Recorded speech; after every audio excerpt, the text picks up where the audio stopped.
Welcome to the Mistar Pre-Enrollment for Hamtramck Public Schools.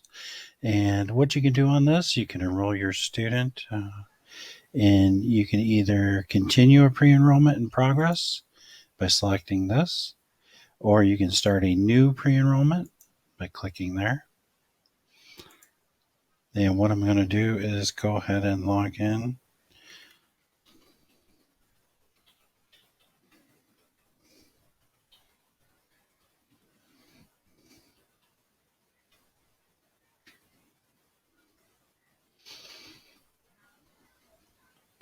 All right, so the first section you'll have is the household area, and this part will show up like this. And any area that is the tannish yellow color, you want to make sure you fill those in. Those are required fields. So as you can see, I put the house number here and then the street name. And when you pick the zip code, it will actually provide you with a drop down when it's partially filled in. So if I fill in 48212, then I have these three options. And if you select Hamtramck right there, it'll fill in the city and state for you. And then you want to come down here and put in your telephone number. Let us know what type of phone that is. And then put in your email address. This is important so that we can communicate with you and send out school emails and things of that nature to keep you up to date. The current living situation is the list here. Pick from the best option. And then once you're done filling that stuff in, you will want to click the submit button. Once you click the submit button, then you will go over here and go to the next section, which is to add your students. So depending on how many you want to enroll, you just keep on clicking add to add each additional student. And as you can see, I put in some fake information here on the student. Just a reminder again, any of these yellowish fields, those are required. So make sure you fill those in or it might cause you an error. If you do get an error, just go back and look through here and make sure you have each box filled in. All right, so once you go through this information here, then you want to go ahead and click submit again. And like I said, if you have an additional student, you just keep adding them. You'll fill that screen out for each additional student that you want to add. And then we jump to the contact section. This would be for the parents or legal guardians for the child. So you want to fill in the first contact here, and you want to select the contact type, and then the relationship that child is to you. And this box here, you want to check it if you live with the student. Sometimes you'll have parents living in two different locations. Whatever parent lives with the student, make sure you check that box. And then here you can put your home phone number, cell phone, any numbers that we can use to get a hold of this particular contact here. All right, and then the primary language, and then each individual's email address here. All right, and then once again, make sure you click submit.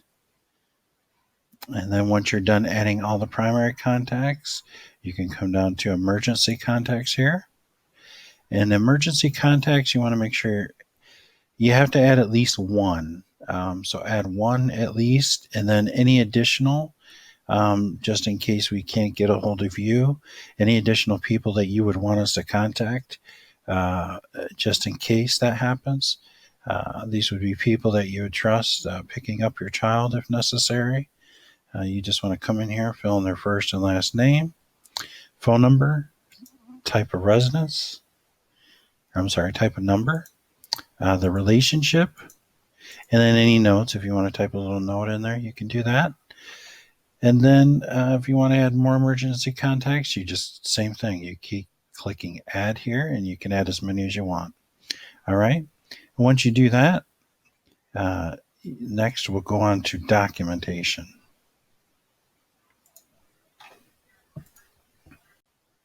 All right, so we left off on documentation. At this point, what you want to do is click on Add, and you can see here it tells you a little bit about parent guardian information for the photo ID, what's acceptable, the proof of residency, one of these, which should be within the past 30 days, student information, birth certificate, immunization record that's up to date, a report card or transcript if they're grade 9 through 12, IEP if that is applicable, or a 504 plan also if that is applicable. And then for kindergarten, there's the health appraisal and the kindergarten waiver. And both of those forms are on our website under the Pupil Services Department, additional forms, and you'll be able to find those there.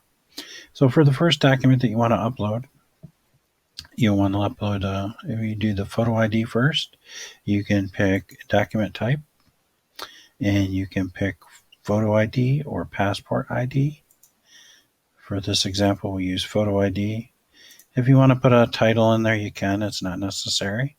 And then what you want to do is hit choose file.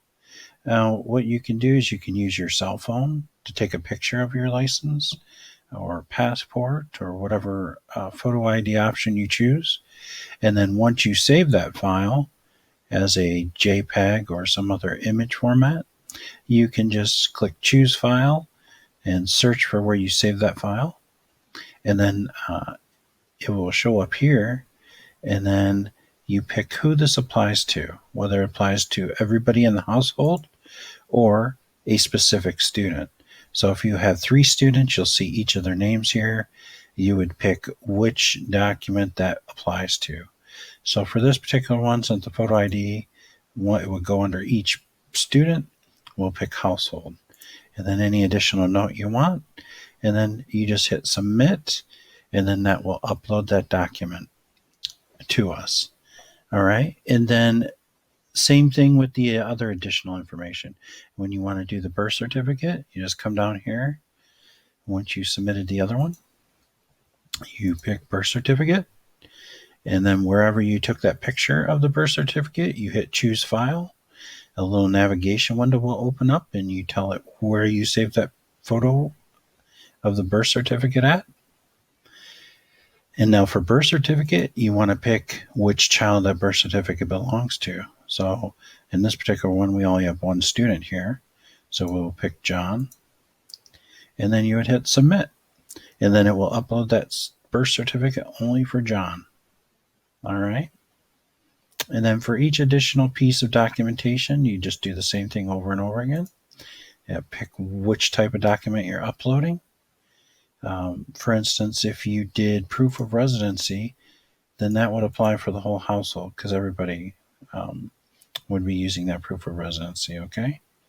And then you took a picture of your bill. You just choose file, navigate to where you saved a picture of that, and then once again, you hit submit, and it will upload that document to us. All right. And then as you submit each one, you'll see a list over here. It looks similar to as you complete these items here. It will show you what you've submitted for the documentation under the documentation section. That way you can keep track as you're going through the list over here.